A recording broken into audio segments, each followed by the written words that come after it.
Okay, let's dive right into this. Welcome to this explainer on the absolute mechanics of machine learning predictions. We literally hear this term everywhere nowadays, right? But how does it actually work beneath the surface? Well, today, we're popping the hood and making complete sense of the whole shebang. So think about it. How exactly do computers predict the future? It sounds kind of like magic, or maybe straight out of a sci-fi movie, but honestly, it's just math. In this explainer, we're going to demystify exactly how machines learn to make these incredibly accurate predictions. And get this, they do it without ever being explicitly programmed to do so. No way, right? Let's look closer. And this brilliantly illustrates the core shift in computing right now. We're moving way away from explicit programming. The old school way, it basically meant giving a computer strict, rigid rules. If X happens, do Y. But machine learning completely flips the script. Instead of giving the computer rules, we just give it examples. We let it figure out its own dynamic patterns. It's kind of like teaching a little kid to recognize a cat. You don't sit them down and hand them a biology textbook, right? That'd be ridiculous. You just show them pictures. And over time, they naturally pick up the patterns. The pointy ears, the whiskers, the specific fur. Well, artificial intelligence works the exact same way. It's just happening mathematically and at an absolutely massive scale. So, here's our roadmap for today. First, we'll look at how machine learning learns. Then we'll step into the training phase, tackle the math and minimizing errors, check out some different learning algorithms, and finally, we'll see how it predicts the real world. All right, section 1, how machine learning actually learns. Now, what's really interesting about this slide is watching our student model in action. Think of it like this. If a human studies for 2 hours, maybe they score 40 marks on a test. 5 hours of studying bumps that up to 75, and 8 hours hits a solid 95. The machine learning model just looks at that data and extracts the direct pattern. Hey, more study time literally equals a higher score. Simple, right? In machine learning lingo, inputs like those study hours we just talked about are called features. A feature could be anything: age, outside temperature, or even how many times you click on a website. But here's the absolute golden rule. The quality of your features completely dictates your prediction. If you feed the model garbage data, it's just going to learn garbage patterns. Garbage in, garbage out for sure. Moving right along to section 2, the training phase. This is basically the classroom where the heavy studying happens.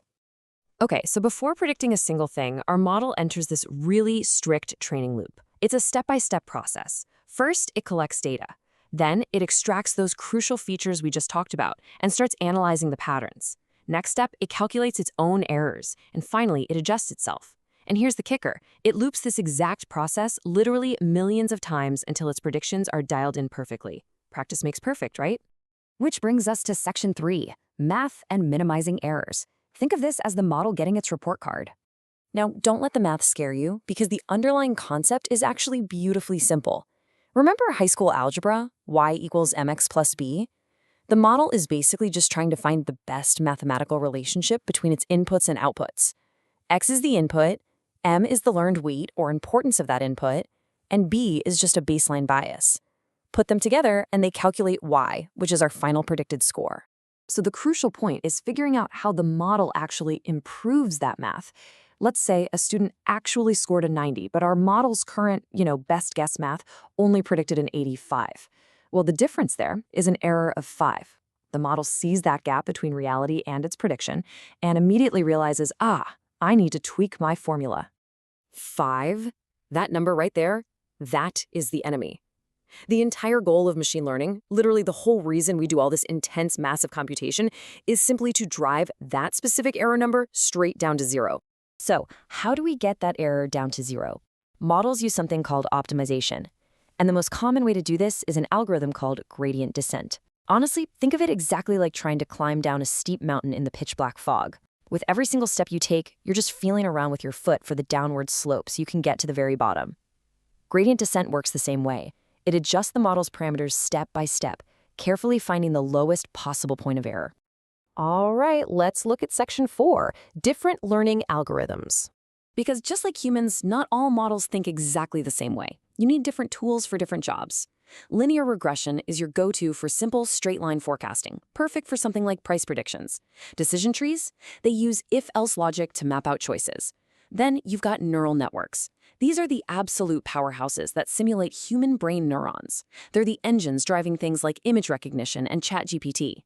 And finally, random forest, which is exactly what it sounds like. It just combines a whole bunch of decision trees together to create one highly stable prediction. Moving on to section 5, predicting the real world. This is the big graduation day. This moment of truth, where the model leaves the classroom and faces completely unseen data, is called inference. It's the final prediction phase. So, if a brand new student comes along and studies for exactly 7 hours, inference is the exact moment the model uses all of its past training to confidently say, I predict a score of 88. It's processing that brand new data using the hard-earned mathematical patterns it figured out earlier. Let's move to the next concept and see how this builds, because the ultimate goal here is something called generalization, where a model successfully applies its learned patterns to entirely new, real-world data. But there is a massive hidden trap, and it's called overfitting. This happens when a lazy model basically just memorizes the training data answers instead of learning the actual patterns. And if it overfits, it will fail spectacularly the second it faces a real-world scenario that it hasn't pre-memorized. When generalization actually works, the real-world applications are just incredible. I mean, they are literally everywhere. Netflix uses these exact patterns to predict precisely which movie you'll want to binge next. Your email provider uses it every single day to detect spam by finding weird patterns in sender info. Self-driving cars? They're using it to predict road lanes and obstacles in real time. Even in healthcare, these models are actively predicting disease risks and helping with medical diagnoses based on massive amounts of patient data. It is a game changer. It really is a massive scale of invisible math driving our everyday lives. Which leaves us with this final provocative thought. Now that you actually know how the mechanics work, how these models study examples, climb down that mountain of error and finalize their math, what hidden patterns will machine learning uncover in your world next? Keep your eyes open, because the predictions are all around you. Thanks for joining me for this explainer,